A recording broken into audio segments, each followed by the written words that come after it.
Welcome to my channel Secrets Never Sleep. Please support the channel with a subscribe, like, and share. It helps me tell more stories like this. Thank you. The house was quiet, too quiet. The kind of quiet that only comes after a long day of laughter, spilled cereal, and bedtime stories told twice because the first one wasn't fun enough. Brandon sat on the couch, half watching a late-night show, half thinking about the work he hadn't finished. The soft hum of the refrigerator filled the silence. Upstairs, both kids were finally asleep, Emma 8, and Noah, 5. It had taken 2 bedtime songs and 3 glasses of water to make that happen. He leaned back, exhaling. For a moment, the house felt peaceful, but something in that peace felt different tonight. Then he heard footsteps. Slow, careful. When he looked up, there she was, his wife Claire. Her blonde hair was loose, her face calm but thoughtful, her hands nervously twisting her wedding ring. She walked toward him, her expression unreadable. "Brandon," she said softly, almost like she was afraid to break the silence. "Yeah," he replied, sitting up. She glanced toward the stairs to make sure the kids were asleep, then looked back at him. "I need to talk," she whispered. Something in her voice made his heart skip. It wasn't anger, it wasn't cold, but it wasn't light either. He muted the TV.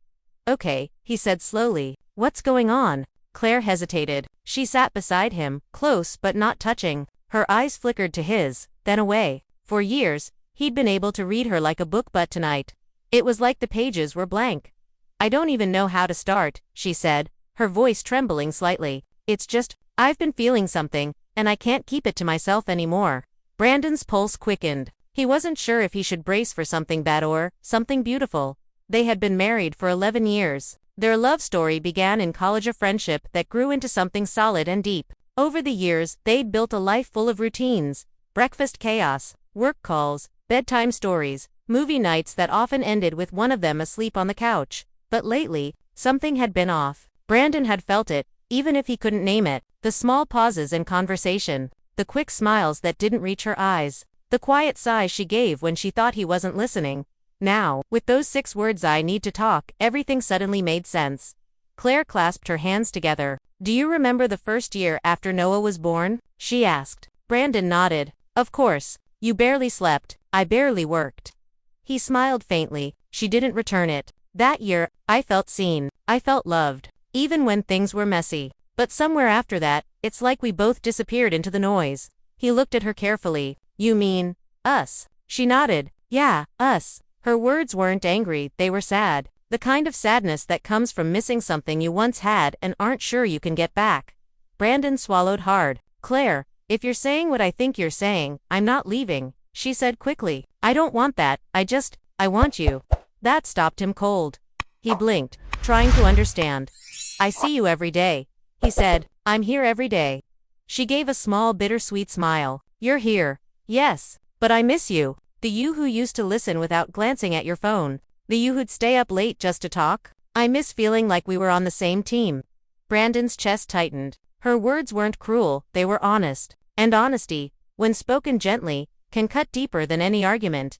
He leaned forward, elbows on his knees. "You're right," he admitted quietly. "I've been somewhere else lately. Work's been a mess, and I thought I was doing the right thing by focusing on it, but maybe I've been missing the point." Claire looked at him, her eyes glistening slightly. "I know you've been under pressure." "I do, but tonight, after I tucked the kids in, I looked at our wedding photo on the dresser, and I barely recognized us." He followed her gaze toward the hallway, where that same photo hung, the 2 of them smiling, younger, lighter, eyes full of hope. "What happened to those 2 people?" she whispered. Brandon didn't have an answer.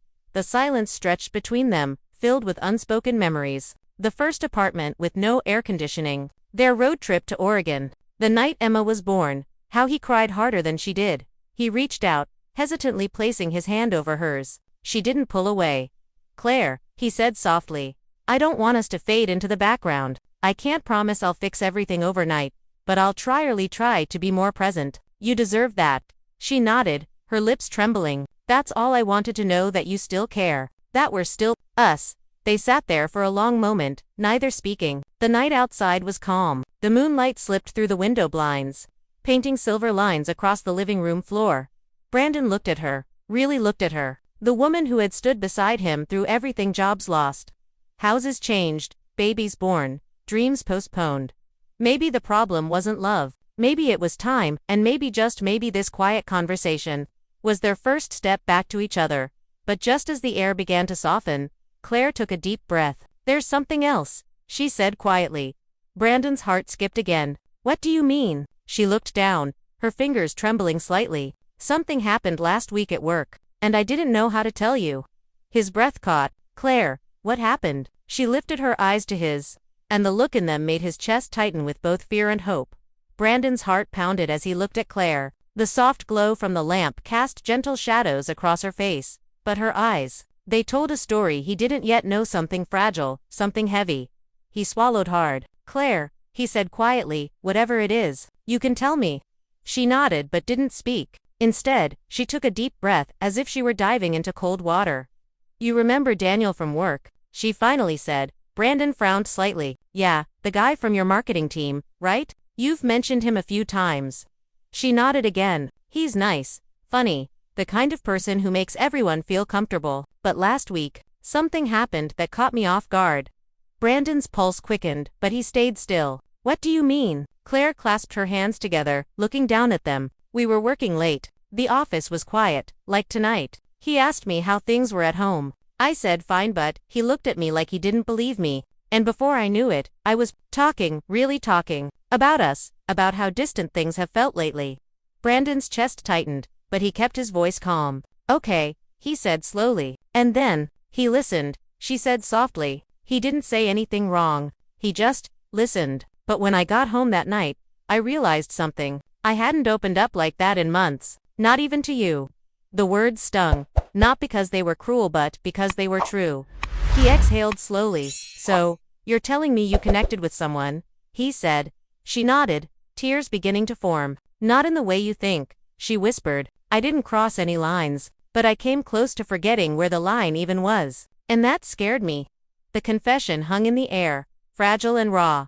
Brandon stared at her, his thoughts spinning. A part of him felt betrayed, but another part, the deeper part, understood. Because he'd felt lonely too.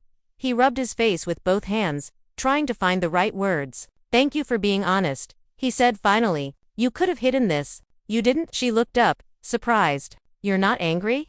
He sighed. "I don't know what I am. Shocked, maybe, but mostly, I'm sad. Sad that it got this far. Sad that we both felt so unseen that someone else's attention could feel like a breath of air." Tears slipped down her cheeks. "I don't want him, Brandon. I never did. I just wanted to feel something again, something warm." He looked at her for a long moment, then nodded slowly. "I get that."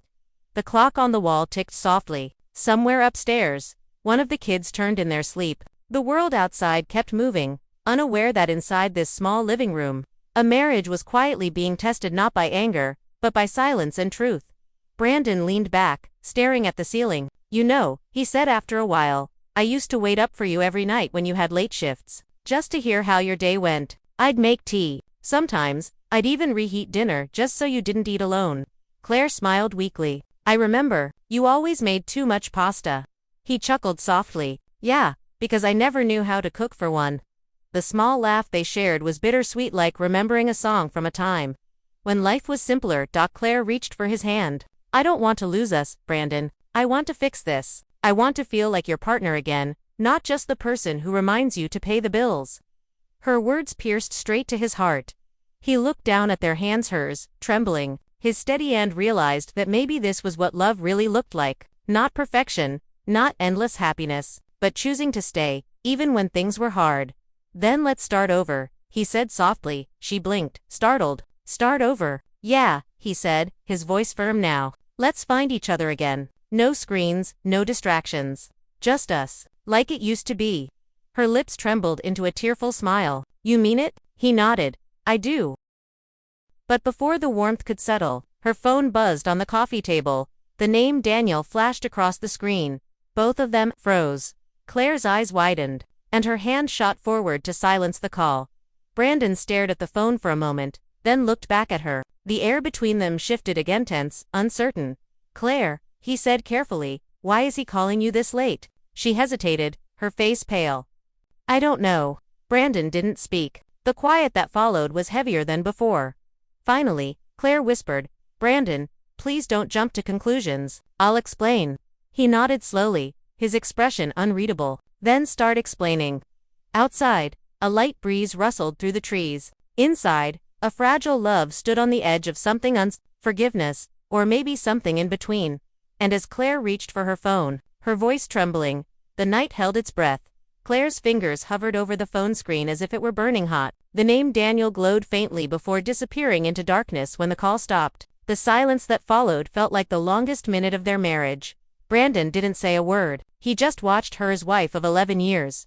The woman who had just promised to rebuild everything, and now, there it was again. That same name between them? Claire, he said quietly, his voice calm but heavy. I need you to be honest with me right now. Why is he calling you this late? Her throat tightened. I swear, I didn't expect that. We haven't talked since I told him I needed space. I thought he understood. Brandon's jaw clenched. Space from what, exactly? Claire took a slow breath, eyes filled with guilt and fear. From the friendship that was starting to feel like more than it should. I told him it needed to stop before it became something wrong. That was last week. And I meant it. Brandon, I meant every word. Brandon rubbed the back of his neck. His heart hurt, but it wasn't the sharp pain of betrayal, it was the dull ache of disappointment. The kind that comes from realizing how close something precious came to breaking. He stood up and began to pace. You should have told me earlier, he said softly. Not tonight. Not after he's calling your phone at midnight. I know, she whispered. You're right, I should have. He turned toward her, his eyes tired. Did you ever think about what would have happened if you hadn't stopped it? Her eyes filled with tears. Every single day. There was something in her voice that made him pause. Regret, not for being caught, but for having drifted too far. Claire took a trembling breath. You want to know what scared me the most that night? It wasn't Daniel's attention. It was realizing how easily kindness from a stranger could fill the silence we'd built between us. That's when I knew I couldn't go another week pretending we were fine. Brandon's expression softened a little. So you told me tonight because you wanted to fix this before it got worse. Yes, she said, her voice shaking. I didn't want to hide behind guilt anymore. He nodded slowly, running his hand through his hair. Okay, she asked quietly. Yeah, he said, looking straight at her. If you're telling me everything, then we deal with it. But, Claire, if there's more, if there's anything you're still holding back, I need you to say it now. She hesitated. The air felt thick. Finally, she whispered, he kissed me, Brandon. The words fell like glass shattering on tile. Brandon froze. He didn't move, didn't speak. The sound of the refrigerator hum. The ticking clock, everything grew louder in the stillness that followed. It was 1 second. She continued, tears spilling down her cheeks. I pulled away immediately. I told him never again. I told him I loved my husband. But I couldn't look you in the eyes after that. That's why I came to you tonight. I couldn't carry it anymore. Brandon closed his eyes. It felt like the ground had shifted beneath him. He walked to the window and stared out into the dark yard. The swing set moved slightly in the wind, the one he'd built with his own hands for the kids last summer. That 1 second, he said quietly, just changed everything. I know, she whispered. They stood apart, two hearts that had shared everything but now struggled to find where to begin again. I'm sorry, she said, her voice breaking. You didn't deserve this. He turned around, eyes wet but steady. No, Claire, nobody deserves it, but I still love you. And that's what makes this hurt even more. She gasped softly, covering her mouth as tears fell freely. I don't want this to be the end, he said, but I also don't know how to move forward yet. I need time. I'll give you that, she said quickly, as much as you need. I'll do anything to prove that I haven't given up on us. He nodded slowly, then start by blocking his number. Without hesitation, Claire picked up her phone, opened her contacts, and deleted Daniel's number in front of him. Her hands shook, but her voice was steady when she said, done. Brandon exhaled, the tension in his chest loosening just a little. I want to believe you, he said. You can, she replied softly, and I'll spend every day proving it. Minutes passed before either of them spoke again. The clock showed 12:37 a.m., the night was deep, but somehow, it felt like the first honest night they'd shared in a long time. Brandon finally sat back on the couch. Claire sat beside him, keeping a respectful distance. Remember when we promised? He said quietly, that no matter what, we'd always choose to talk before walking away. She nodded, voice trembling. I remember. Well, he said, glancing at her, you kept that promise tonight, and maybe that's the one thing that gives me hope. For the first time that night, she reached for his hand. This time, he didn't pull away. The silence between them wasn't painful anymore, it was healing. Like the first deep breath after a storm. But deep down, Brandon knew forgiveness was only the beginning. Trust. That would take time.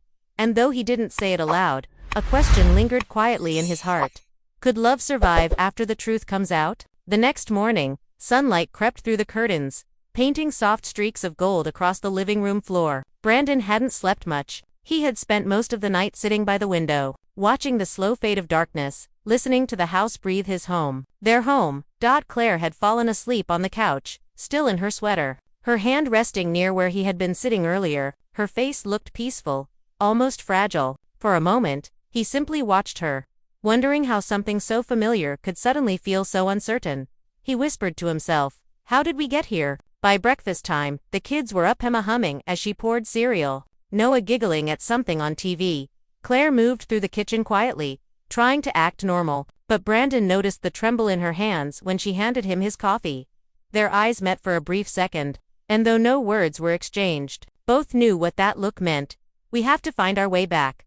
After the kids left for school, the house went still again. Brandon sat at the table, staring into his cup. Claire stood by the counter, fidgeting with her ring, unsure where to start. Finally, she broke the silence. "I didn't expect you to stay last night." Brandon looked up. "Where would I go?" She hesitated. "I thought, maybe you needed space." "I do," he said softly, "but leaving doesn't solve anything. We've run from enough already." Her eyes welled up, but she nodded. The hours that followed were quiet, filled with unspoken emotions. Brandon went to work, but his mind wasn't there. Every email felt heavy. Every phone call, hollow. He found himself replaying her words. "He kissed me. I told him never again." When he came home that evening, Claire was sitting on the porch steps, wrapped in a blanket, watching the sunset. She looked small against the golden sky. He walked over and sat beside her. For a few moments neither spoke. The world around them was calm, the sound of crickets, the faint laughter of neighbors' kids, the rustle of fall leaves. Finally, Claire said quietly, "Do you hate me?" Brandon turned to her, surprised. "No." She blinked. "Then what do you feel?" He thought for a long moment. "Tired, hurt, but mostly sad. Because I still love you, and I wish loving you made it easier to forget what happened." Tears filled her eyes again. "I don't expect you to forget. I just want to rebuild, even if it takes a long time." He nodded. "Then we start small." She looked at him, hopeful. "How small?" He smiled faintly. "Dinner, no phones, just us." Her smile through the tears was genuine this time. "I'd like that." That evening, Claire cooked his favorite meal, chicken with rosemary and lemon, something she hadn't made in months. They sat at the table across from each other, unsure at first. Then, slowly easing into quiet conversation about the kids, about work, about simple things that didn't hurt to say out loud. For a brief moment, it almost felt like old times. But then, midway through dinner, Brandon's phone buzzed. He looked down and froze. It was a message from an unknown number. "You deserve the truth, Brandon." His stomach tightened. Claire noticed the change in his expression instantly. "What's wrong?" He hesitated, then turned the phone toward her. Her face drained of color. "Oh no." Brandon's voice was low, controlled. "Daniel." She nodded slowly. "I told him to stay away. I swear, I did." Brandon stood, anger and disbelief flickering behind his calm. "Why would he text me?" Claire's hands trembled. "Maybe he's trying to clear his side, or make things worse. I don't know." He took a deep breath. "Well, I guess I'm about to find out." Before she could stop him, Brandon opened the message thread. Another text came in right after. "I didn't mean to ruin anything, but you should know." She wasn't the only one who felt something. Claire's breath caught. "Brandon," he held up a hand. "Don't. Not yet." A third message appeared. "I backed off because she asked me to, but she wasn't wrong, you two were drifting. She just wanted to feel seen." Brandon read the words slowly, each one sinking deeper. The ache in his chest returned, sharper this time, not because of the message itself, but because of how painfully true it was. He set the phone down. "You told him about us, about our problems." "I told him what I couldn't tell you," she said softly, "but that ends now. No more secrets. Not from you. Not from anyone." Brandon nodded, but his voice was heavy. "He's not just some guy at work anymore, Claire. He's part of this now, whether we like it or not." The evening air grew colder. The last rays of sunlight disappeared behind the trees. leaving them in a quiet half-darkness. I'll block his number, Brandon said finally. And you should talk to HR tomorrow. Get him moved off your team, or transfer if you have to. This can't hang over us.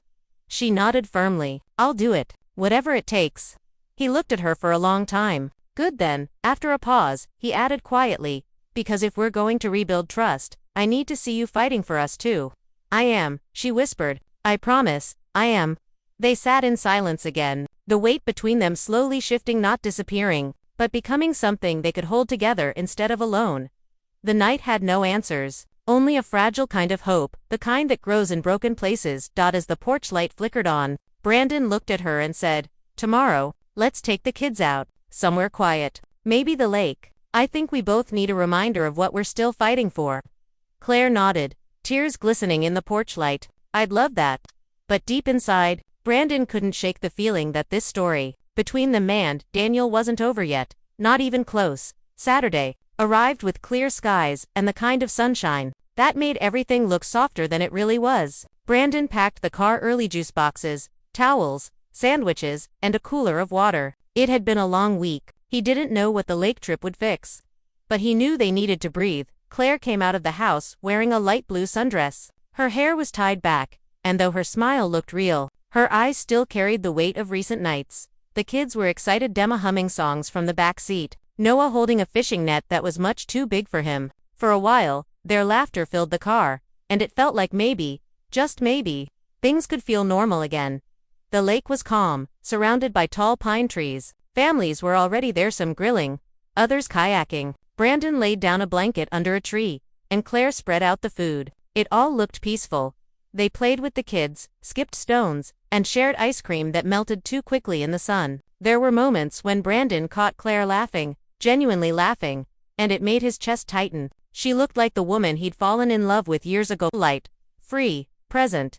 Later, when the kids ran off to chase ducks by the water, Brandon and Claire sat alone. The sound of waves lapping against the shore filled the silence between them. Claire turned to him. You've been quiet today. He looked out across the water. Just thinking. About, he hesitated. About us. About how fragile things really are. One small crack, and everything you thought was unbreakable starts to fall apart. She nodded slowly. I know. I feel it too. He turned to her then. But today felt good. Watching you with the kids. It reminded me why I'm still here. Her eyes softened. You're still here because you love them. I'm still here, he said quietly, because I love you. Her breath caught. She hadn't expected that. He continued. I'm angry, Claire. I can't pretend I'm not. But underneath all that anger, there's something else, hope. Maybe that's why I haven't given up. Tears filled her eyes as she reached for his hand. I'll spend the rest of my life proving that you didn't make a mistake staying. For a while, they sat in silence, holding hands, watching the kids play. It wasn't forgiveness yet, but it was a beginning. When they drove home later, the kids fell asleep in the back seat, and Claire rested her head on Brandon's shoulder. The quiet between them didn't feel painful anymore. It felt healing, but that calm didn't last long. As they pulled into their driveway, Brandon's phone buzzed again. He ignored it at first, until the screen lit up with an unknown number and a message preview. That froze him mid-breath. Brandon, it's Daniel. I need to talk to you man to man. Brandon's jaw tightened. He parked the car, careful not to wake the kids. Claire looked at him, immediately sensing something was wrong. Who is it? She asked softly. He showed her the screen. Her face went pale. No, not again. Brandon stepped out of the car and took a deep breath, the cool evening air hitting his face. Claire, take the kids inside, he said quietly. I'll handle this. Brandon, please don't do something you'll regret. He's not worth it. I'm not going to fight him, he said firmly, but I am going to end this once and for all. He walked down the driveway, phone in hand, and dialed the number. It rang once, twice, then clicked. Brandon, a man's voice answered. Calm, even. This needs to stop, Brandon said. Whatever you think you need to sit down. My wife made her choice. You need to respect that. Daniel sighed. I know. I'm not trying to interfere. I just needed you to hear it from me that I'm leaving the company. I asked for a transfer out of state. She told me what happened between you two, and she was right. You deserve the truth. Brandon's voice was low. The truth doesn't change anything. Maybe not, Daniel said. But you should know, she never wanted me. She just wanted to be seen. And I crossed a line I shouldn't have. I'm sorry. There was silence. Only the sound of crickets and the faint hum of the streetlights. Finally, Brandon said quietly, then do the right thing and move on. I already am. Daniel said. Good luck, Brandon. The call ended. Brandon stood there for a moment, staring at the stars above the quiet neighborhood. His heart was still heavy, but somewhere inside, something shifted like a door slowly opening toward peace. He went back inside. Claire was sitting on the couch, waiting anxiously. When he met her eyes, she stood immediately. What did he say? He's leaving, Brandon said simply. It's over. Her shoulders sagged with relief. She covered her face and began to cry quietly, not out of guilt this time, but out of pure exhaustion. Brandon sat beside her and pulled her close. For the first time in weeks, she didn't hesitate to lean into him. Is it really over? She whispered. He nodded. It is, but now comes the hard part. She looked up. What's that? Learning how to love each other again. They sat there, holding on to each other as the clock ticked past midnight. The storm had passed, but the rebuilding had just begun. And somewhere deep down, both of them knew this wasn't the same love they started with. It was quieter now. Stronger, tested by pain, but still alive. Still worth fighting for. But just as the night began to settle into calm, Claire's phone lit up again, this time with an email notification. Her eyes widened as she read the subject line. Confidential HR notice regarding Daniel Thompson.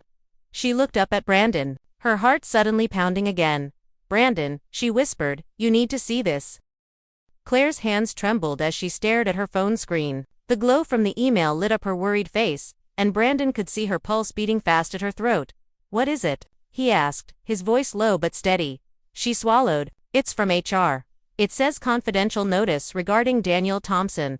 Brandon leaned closer. Open it. She hesitated, then tapped the message. The email unfolded in clean, professional lines. Dear Mrs. Walker, this is to inform you that Mr. Daniel Thompson has officially resigned, effective immediately. Additionally, a workplace review found that certain personal boundaries were crossed during after-hours interactions. While no formal action is being taken against you, please be advised that professionalism must be maintained in all future interactions. We appreciate your honesty and cooperation during the investigation. Sincerely, HR Department. Claire's eyes welled with tears. They investigated. I didn't even know.